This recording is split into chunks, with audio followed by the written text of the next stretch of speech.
Thank you. So first of all, good morning to everybody.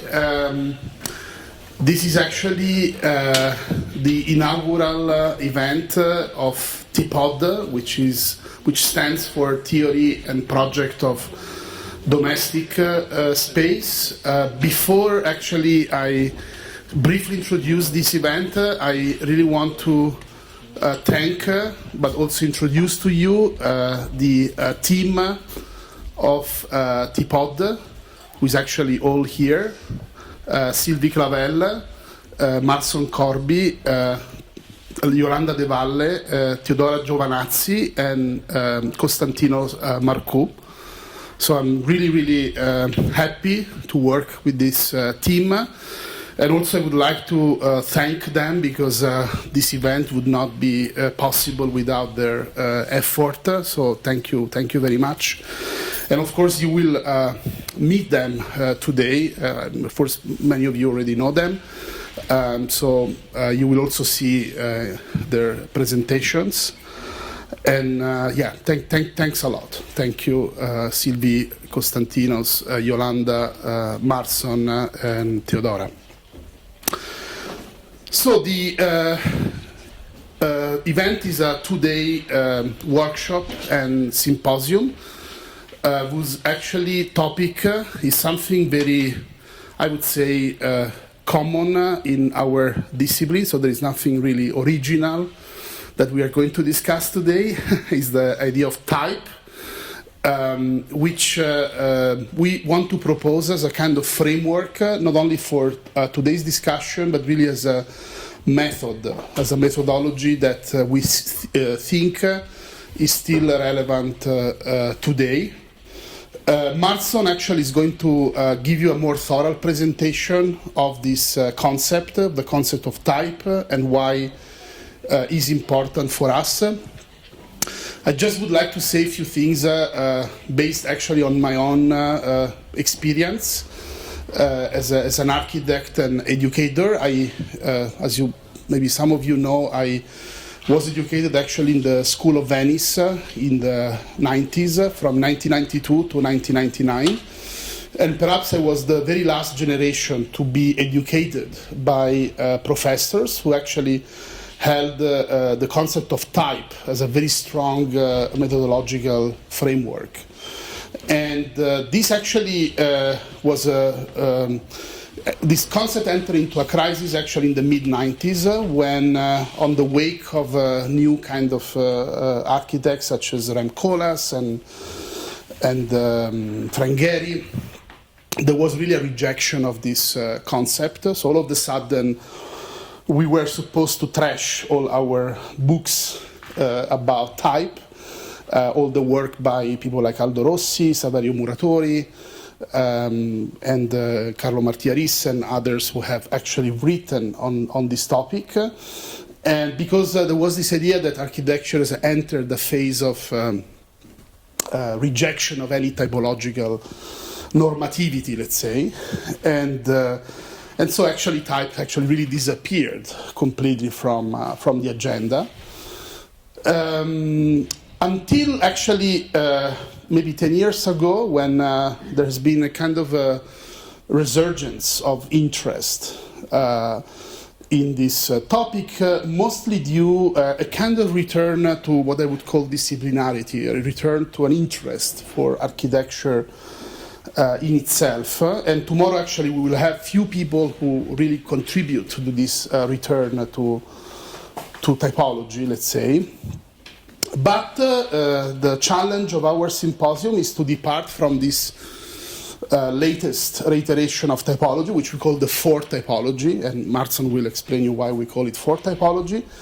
And we propose actually the Fifth Typology, which is actually trying to take stock of this return to type, but using type more as a kind of index to understand, or cipher, to understand the social and political forces that produce architecture.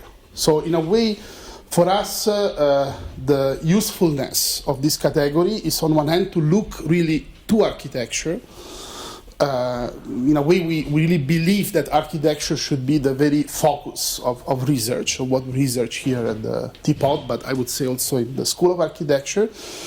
But architecture is also used as a sort of paradigm, as an index to understand what produces architecture. And of course, what produces architecture is not just architecture itself. I mean, it's imagination, it's disciplinary knowledge, but also political, social, cultural forces, not to mention the labor and the capital that often is necessary. I mean, actually, it's always necessary to produce architecture. And so typology is really an idea, is a structural reading of architecture. I mean, of course, we stick very much to the famous definition by Quatremer de Quincy that type is not a model, it's not an image, but it's just the way in which things come together, is the structure of how architecture comes together. And of course, we think that this is a still valid category, but also a very useful pedagogical framework to teach and discuss architecture. So that's it from my part. I would like now to, tickets everywhere. I would like to give the floor to Marson. Marson is a postdoc. He's an architect, of course. He's a postdoc in our laboratory, and of course, he was very instrumental to gather this event together. And he will also chair the sessions today. So from this moment on, I can relax, and Marson will be in charge.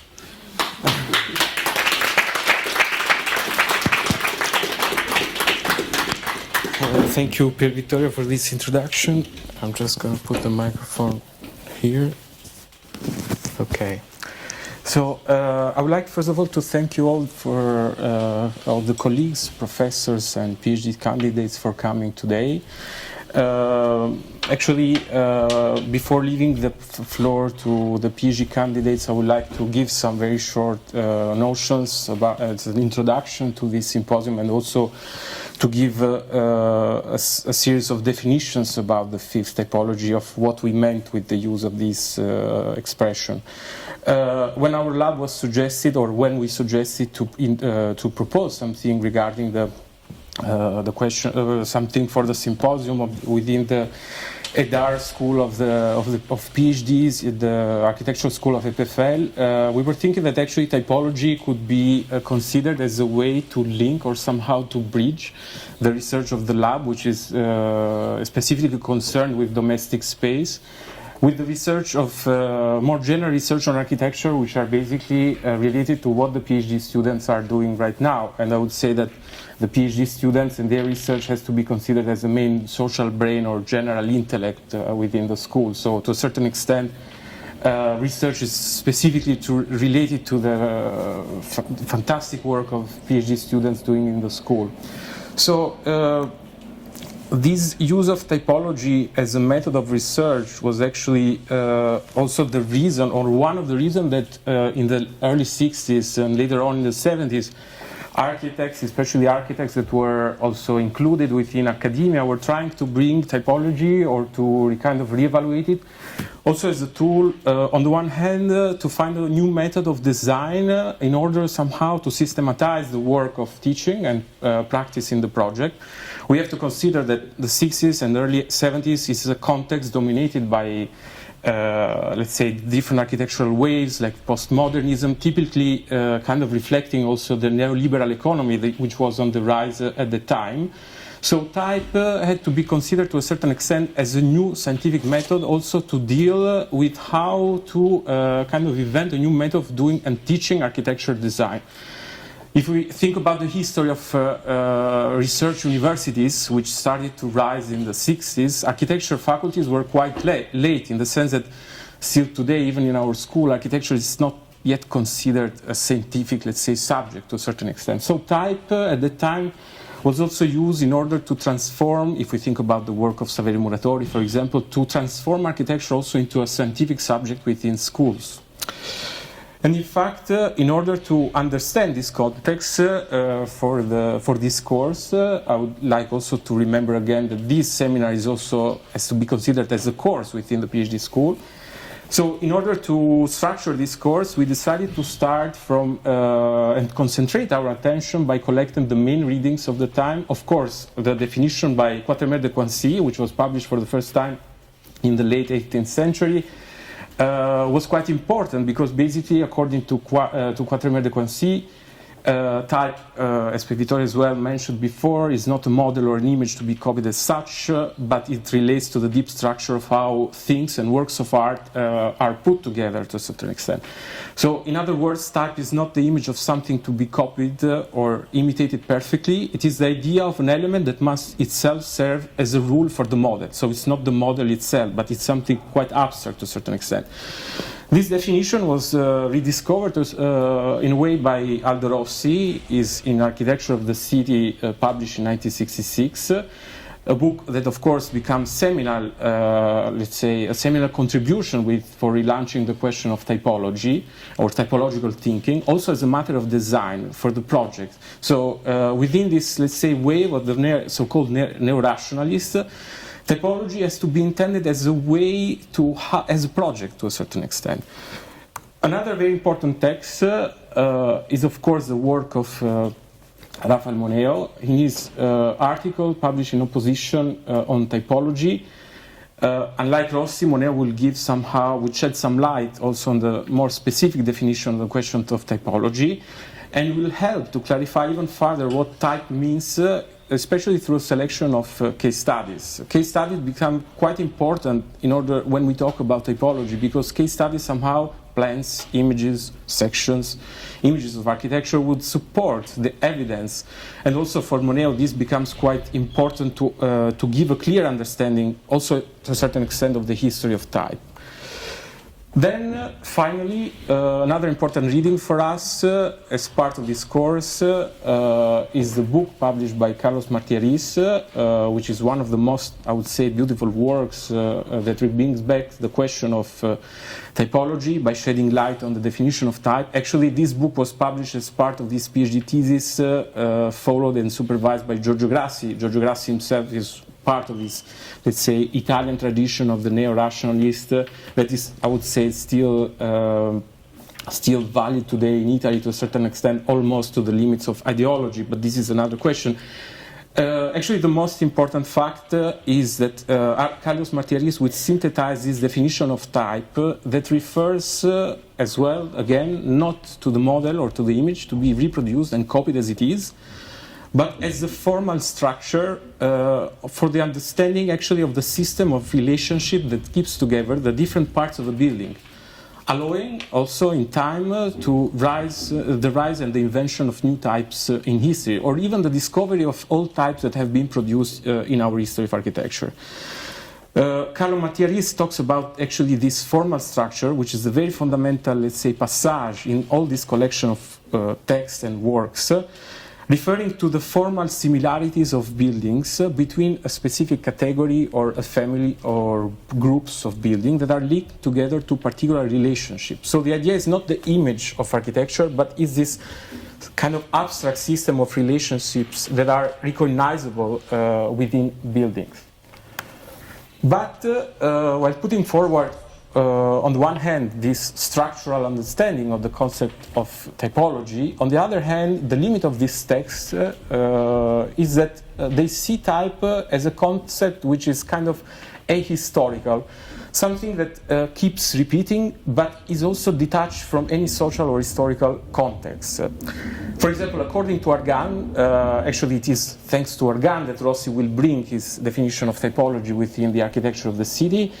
Type is something that kind of neutralizes the past. So the idea of history is kind of taken away from the agenda of the idea of type as a project, as I said before.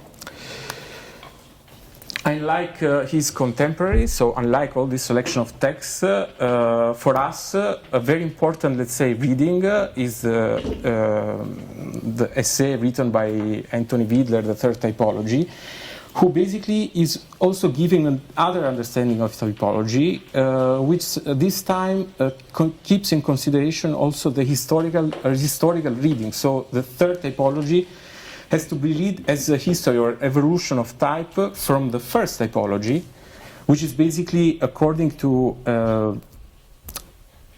Vidler, it is related to the context of the Enlightenment, when also Quatremer de Coincy was publishing his definition of in the encyclopedia.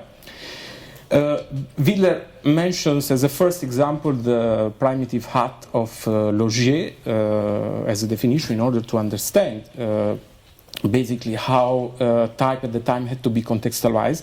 But one of the most important examples is, of course, the work of Durand, and especially his Recueil, where Durand is trying also to find a way to systematize and also to classify, to a certain extent, all the buildings that have been produced through the history of architecture. 50 years after the work of Piranesi Campomarzio, which gives this very beautiful field of drawings, which is still related to an urban context, Durand will extract and will abstract these buildings and putting them for the first time in a classification. But unlike the typological thinking that we'd like to put forward in this symposium, the work of Durand is actually a classification that is based mainly on use. We see here temples, then colleges or hospitals and so on, but also especially on formal and geometrical similarities between buildings only. Then there is the second typology. The second typology, according to Vidler, is related with the advent of mass production, particularly within the introduction of Taylorism in architecture.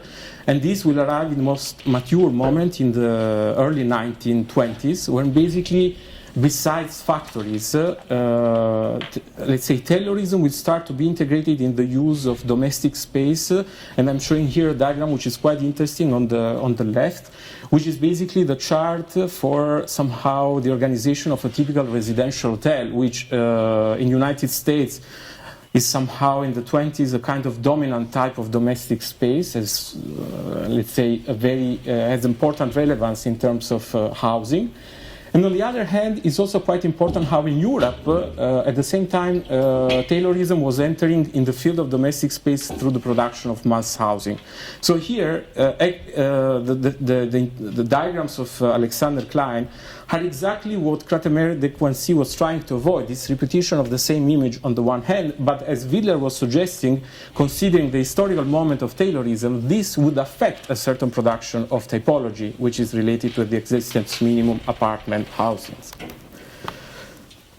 Then there is the third typology. The third typology, very shortly, is related to the agenda of Vidler and his fellows and architects like Leon Krier, Aldo Rossi, the so-called neo-rationalists, for introducing, as I said before, a new type for a method and a new method for architectural design. So, as this image reveals, there is again in the third typology and within this tradition still an historical question, in the sense that history is kind of neutralized, as Argan would say, and but this because it is considered as a way for producing architecture, also by pointing out to a very important part, which was part of the agenda of the neo-rationalist, the one of avoiding the use of functionalism and replacing it with the question of use. Not by chance, in order to conclude, in the conclusion of the article, Vidler mentions this very interesting example of Aldo Rossi, which is the proposal for the Palazzo della Regione, or the Town Hall or Trieste, where Rossi basically proposes the type of the prison and readapts it to a new use, which is the use, in this case, of offices for basically the bureaucracy of the regional district of Trieste. So, even in the same way, Carlos Martiriz is proposing something similar by concluding his book and putting together the plan of the Unité d'Habitation. So this is the last image that we find in the book of Carlos Martiriz. When we see the plan of the Unité d'Habitation put together with the cadastral map of Bern, to show again how, unconsciously or not, certain types still recur in time. The architects, they are still using things that are coming from the history, as if bricolage of elements that could be reassembled in time, to a certain extent avoiding maybe a certain critical reading of the history of these examples. Then we propose the fourth typology by pointing out, of course, the fourth typology is not mentioned in the article of Vidler, and we refer with the fourth typology with the architecture that has been produced in the last decades. It is interesting to note that the notion of type from 2008, which is more or less the, let's say, the economic crisis in Europe from 2008 and 2010, the production of types has been strictly related with the production of housing in general. Interesting enough, architectural offices of our neoliberal times have produced a lot of research on projects of housing, as it is also possible to see in this collection of these seminal works that I've been collecting here. These works on typology, unlike the previous example, or unlike the tradition of the third typology representatives, who insisted a lot in the idea of type as a sense of a formal structure. Here we see mainly an accumulation of examples, basically. And in fact, I would like to note that how beautiful as well the cover of the floor plan manual housing of Heckman and Schneider. On the cover, you can see this accumulation, such as which becomes kind of a wireframe of overlappings of drawings of buildings of housing. And the same happens also with the very beautiful book of Jacques Lucan, who is in his Habitaire, he's still proposing the same, let's say, understanding of type related to housing as a massive production of examples that sometimes might miss a certain more critical reading and classification. In a similar way, more informally, there is also a daily circulation of architectural examples in social media. We consider, I think, with this side of architecture as well part of the fourth typology. And actually, although types might seem kind of out of fashion today, I would say that types are even more dominant in the way that are produced and collected in social networks and Instagram. And as you know, if you don't have an Instagram account today, you may be considered a dinosaur. So this is also what makes the question of type, I would say, problematic. In this fetishistic turn of architectural images, it becomes almost impossible any deep understanding of buildings. No, of course, in a single scroll of the smartphone, it becomes impossible to concentrate on the plan on a building in more than a few seconds. No. So it is impossible to see what is the formal structure of buildings. And in other words, any critical understanding of types seems impossible, or at least difficult. Finally, the fifth typology is what this workshop is about, as you know, and what this symposium will try to discuss. So through this interpretation of the fifth typology, and by following a historical reading of type, we want to open a discussion and see how type could be located within the agenda of research on architecture. We would like to put forward again a thesis where the notion of type can be discovered not only in the limits of the architectural discipline, but also for building a dialectics with other contexts and problems. So before giving the floor to the PhD candidates, I would like very briefly to summarize also some main issues which are related to the fifth typology and to the problem of typological thinking in general. Synthesizing somehow what I said, what I presented so far, I would say that typological thinking is important as it allows to recognize the value of generality to a certain extent. So as Monet was putting it, it allows to think in groups. It allows also to build a theory through case studies, which means that putting together plans, sections, and images becomes an important task in research.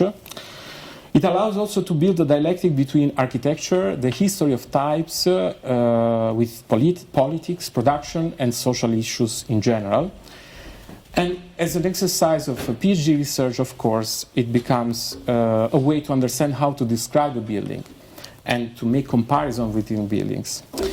And finally, it insists on the question of how to define the emergence of a new type, which might be considered as the main object of every PhD thesis in general. So, yes, this is a very important note.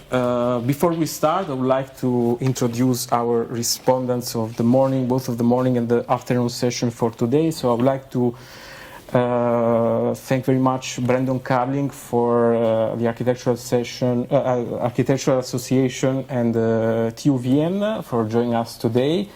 Then Professor Martin Fröhlich from EPFL and as well Maria Sherazade Giudici from the Architectural Association, who's going to join us this morning as well later on, and then Christophe Van Gerraway from the Architectural School of EPFL.